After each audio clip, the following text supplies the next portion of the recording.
Wanita tua ini membalikan dupa untuk bersumpah. Jika menantu perempuannya tidak hamil dalam waktu 3 bulan, dia akan menikam kepalanya sampai mati di sini agar putranya bisa mendapatkan selir. Kim Mia sekarang terpaksa mengakui bahwa dia terkena kemandulan. Dalam 10 tahun terakhir, dia tidak berada di ruangan yang sama dengan Nu Xue yang terkena kemandulan. Bukan Nu Xue tapi aku. Sang ibu sangat marah. Dia berteriak pada putranya bahwa tidak menutupi Nu Xue lagi. Karena Xue tidak subur, tentu saja dia tidak bisa hamil. Kedua putranya, satu menolak untuk menikah. Yang lain bersumpah tidak akan punya selir. Dia benar-benar marah. Kim Mia berlutut dan menangis di depan kuburan. Mengatakan bahwa dia tidak subur. Apa yang harus dilakukan sekarang? Nu Xue tidak tahan dengan tekanan ibu mertuanya. Jadi karena frustrasi, dia berniat gantung diri. Untungnya Sun Gokong menghentikannya tepat waktu. Sun Gokong telah menunggu dengan penuh penderitaan selama 23 tahun. Saat ini ia memasuki ke perut Nu Xue. Tapi Nu Xue masih perawan, bagaimana dia bisa melahirkan? Dewa ini menggunakan sihir untuk memaksa Sun Gokong keluar. Nu Xue bangun kembali. Lalu dia menceritakan semua orang tentang Sun Gokong yang masuk ke perutnya. Hal ini membuat Kim Mia percaya bahwa keturunan Sun Gokong akan dilahirkan oleh Nu Xue. Tapi dirinya tidak subur. Jadi tiba-tiba Kim Mia ini punya ide. Adik laki-lakinya Kim Hoa adalah pria yang sehat. Akan lebih baik jika dia dan Nu Xue punya bayi. Untuk memenuhi keinginan ibunya, dia mengatakan pikirannya kepada Nu Xue. Bahkan berlutut untuk memohon padanya. Tapi Nu Xue dengan gigih menentang. Sejak Kim Hoa tahu Nu Xue masih perawan, memikirkan bagaimana ibunya menyebabkan masalah padanya setiap hari, Kim Hoa secara bertahap jatuh cinta pada Nu Xue. Waktu 3 bulan akan segera berakhir. Kim Mia sangat tidak sabar. Dia memasukkan obat-obatan ke dalam alkohol. Tapi saudaranya berkata Nu Xue setuju. Begitu saja, keduanya menghabiskan malam bersama. Meskipun Kim Mia datang dengan cara ini, dia sangat menyedihkan. Baru bangun, Nu Xue melihat Kim Hoa di sebelahnya dan sangat terkejut. Ternyata, Nu Xue lebih baik mati daripada setuju untuk melakukan ini. Tanpa diduga, dia ditipu oleh Kim Mia ke kamar itu. Saat Xue menangis dan ingin bunuh diri, Kim Mia dan Kim Hoa dengan cepat mengejarnya. Tanpa diduga, mereka ditangkap oleh Tuan Tran. Ketika dia melihat pakaian mereka compang camping, dia menduga bahwa Nu Xue berselingkuh dengan pria lain. Kim Hoa menutupi wajahnya dengan baju. Tapi tiba-tiba dikenali oleh Tuan Tran. Di bawah perlindungan saudaranya, Kim Hoa dapat melarikan diri. Tuan Tran melihat bahwa dia tidak dapat menangkap siapapun. Jadi dia menarik tangan pelayan itu dan menanyainya. Xiao Sei sangat bingung. Sehingga dia mengatakan semuanya adalah nyonya muda.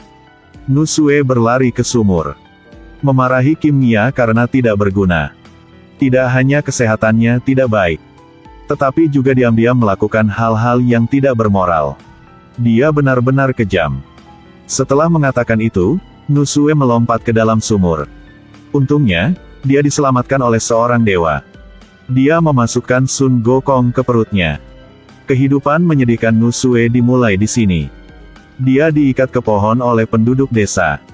Karena saksinya adalah Xiao Sei. Di bawah kepemimpinan Tuan Tran, penduduk desa terus-menerus melempar sampah padanya. Tuan Tran bertanya siapa dia berselingkuh.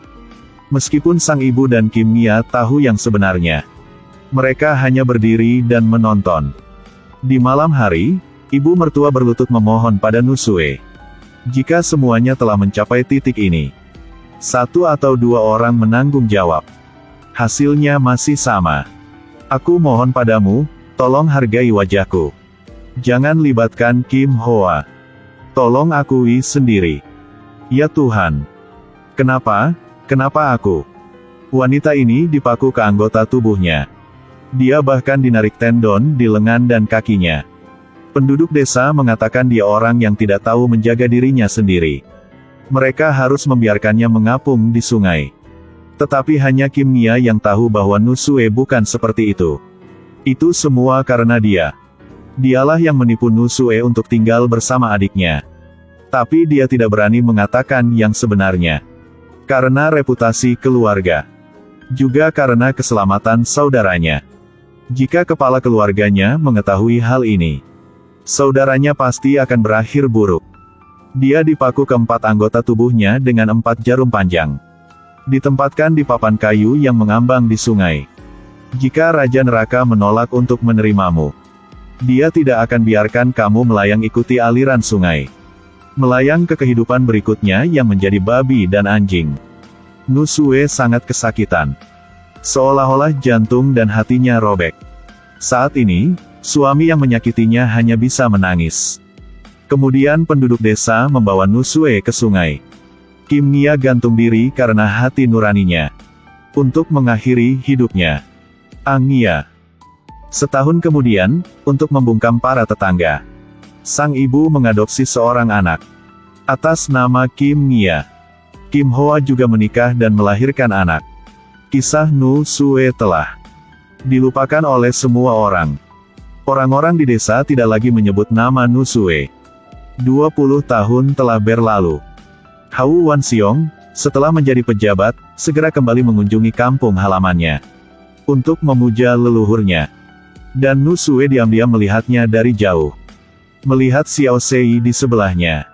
Dia menebak bahwa ini mungkin putranya. Ternyata tahun itu, Nusue masih belum mati. Dia melahirkan seorang anak. Dan meletakkannya di depan pintu keluarga Hou ketika hari sudah gelap. Nyonya Hou melihat surat itu. Dan langsung tahu bahwa itu adalah cucunya. Jadi dia menamainya Hou Wanxiong. Nusue ingin tahu tentang situasi putranya. Jadi dia perlahan merangkak ke tengah jalan. Yang hentikan tandunya. Dia bertanya kepada penjaga apakah orang di dalam memiliki nama belakang Hou. Penjaga sama sekali tidak peduli padanya. Mereka mendorongnya ke samping. Tiba-tiba pada saat ini angin kencang muncul.